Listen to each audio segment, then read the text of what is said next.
Hingga saat ini belum ada laporan dampak kerusakan yang ditimbulkan akibat gempa bumi tersebut. Hasil pemodelan menunjukkan bahwa gempa bumi ini berpotensi tsunami dengan status siaga di Minahasa, Bolang Mongondo, Kota Manado, Minahasa Utara, Minahasa Selatan, Buol, Kepulauan Sangihe, Gorontalo, Kepulauan Talaut, Kepulauan Minahasa, Toli-Toli, Kota Palu, Donggala, Kota Ternate, Kota Bitung, dan status waspada di Kota Tidore, Bulungan, Nunukan, Halmahera, Kota Tarakan, Halmahera Utara, Kutai Timur, Minahasa Selatan, Kota Bontang, dan Berau. Rekomendasi sebagai arahan daerah terancam dengan status ancaman untuk siaga yang sudah saya sebutkan tadi daerahnya, agar menjauhi pantai menuju tempat aman yang lebih tinggi. Untuk status ancaman waspada, diharapkan untuk menjauhi pantai, untuk tidak melakukan aktivitas di pinggir pantai dan di tepian sungai.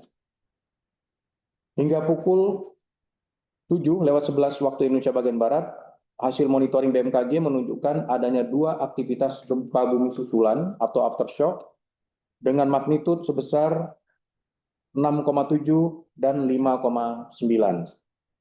Pastikan informasi resmi hanya bersumber dari BMKG yang disebarkan melalui kanal komunikasi resmi yang telah terverifikasi, yaitu di Instagram, Twitter, @info-bmkg, kemudian website bmkg.go.id atau di inatws.bmkg.go.id. Juga di Telegram channel di INA-TWS BMKG atau melalui mobile apps WRS-BMKG atau Info BMKG. Demikian dapat kami sampaikan terkait dengan update gempa bumi tektonik dengan magnitud 7,7 di Mindanao, Filipina, yang berpotensi tsunami dengan kedalaman gempa 47 km. Saya kembalikan kepada Ibu Teguh Rahayu. Terima kasih kepada Bapak Kepala BMKG. Untuk selanjutnya mungkin ada dari penyampaian dari Ibu Deputi Bidang Geofisika. Kami persilakan Ibu. Ya, terima kasih. Kami menambahkan informasi yang sudah diberikan oleh Kepala BMKG bahwa tsunami sudah tercatat di 3 lokasi sampai saat ini, yaitu pertama di Hulu Siau, kemudian di Maluku Utara, kemudian di Melanwane, tetapi memang tinggi tsunami-nya adalah berkisar antara 9 cm sampai 18 cm. Dan kami meminta seluruh masyarakat untuk terus memantau atau mengikuti informasi yang diberikan oleh BMKG, karena dari pemodelan tadi yang sudah disampaikan oleh Kepala BMKG, bahwa ada beberapa wilayah yang dari sisi pemodelan akan tinggi tsunami-nya antara siaga dan juga awas. Demikian tambahan dari Pak. Baik.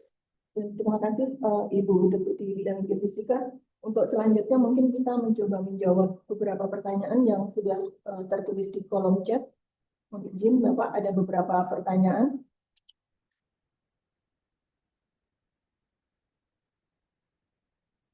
Yang pertama, apakah gempa ini dipicu oleh aktivitas subduksi atau megatrust lempeng laut Filipina? Kemudian yang kedua,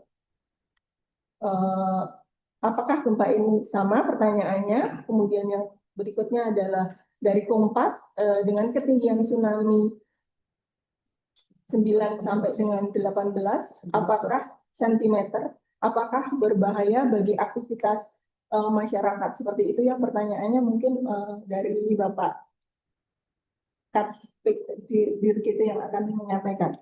Baik, terima kasih. Mungkin sebelum saya menjawab, saya sedikit menambahkan informasi.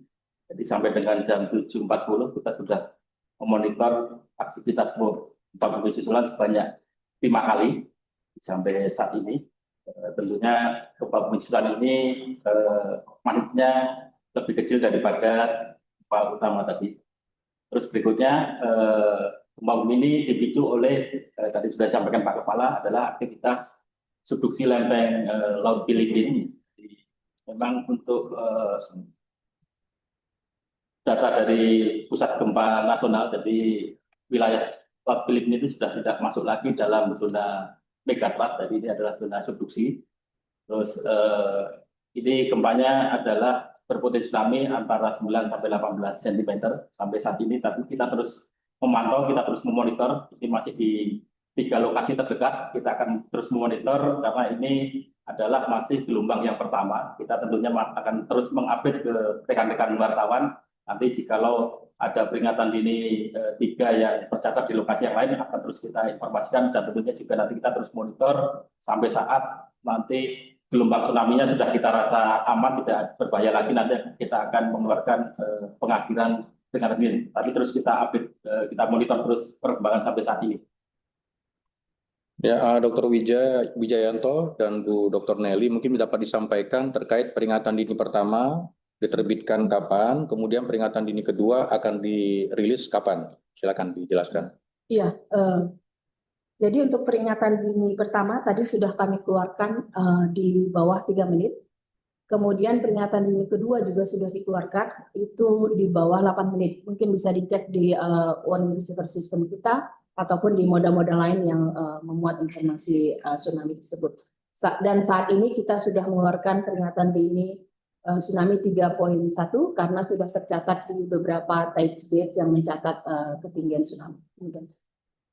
Ya, baik Bapak Ibu sekalian, jadi walaupun press conference ini dilaksanakan beberapa menit setelah terjadinya gempa, tapi sesuai dengan SOP yang kita miliki, dalam waktu kurang dari 3 menit itu peringatan dini pertama sudah dirilis, kemudian peringatan dini kedua itu harus dirilis kurang dari 10 menit. Tadi sudah disampaikan 8 menit pertama sudah langsung dirilis untuk peringatan dini kedua.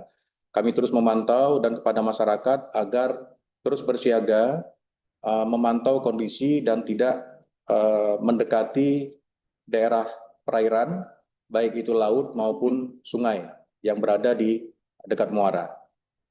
Demikian saya kira untuk press conference yang pertama ini. Nanti ketika kita sudah mendapatkan info lebih jauh, kita akan lanjutkan dengan press conference kedua dengan waktu yang akan ditentukan oleh tim Humas.